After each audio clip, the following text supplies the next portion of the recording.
தமிழக அரசியல் வரலாற்றில் புதிய திருப்பமாக மாறியிருக்கிறது 2026 சட்டசபை தேர்தல்.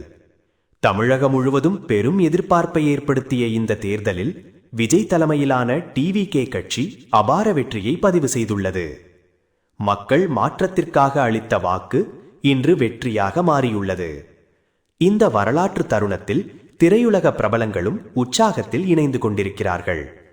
அந்த வகையில் பிரபல நடிகை த்ரிஷா கிருஷ்ணன் சென்னை நகரில் உள்ள விஜயின் இல்லத்திற்கு நேரில் வந்து அவரை சந்தித்து வாழ்த்து தெரிவித்தார். வெற்றி மகிழ்ச்சியில் திளைக்கும் டிவிகே ஆதரவாளர்கள் வீட்டின் முன்பு திரண்டு கொண்டாட்டத்தில் ஈடுபட்டனர். பட்டாசுகள், கோஷங்கள், கொண்டாட்டம் சென்னை முழுவதும் திருவிழா போல காட்சியளிக்கிறது. இந்த வெற்றி தமிழக அரசியலில் ஒரு புதிய அத்தியாயத்தை தொடங்கியிருக்கிறது. டிவிகேவின் இந்த மாபெரும் வெற்றி எதிர்கால அரசியலை எப்படி மாற்றும்?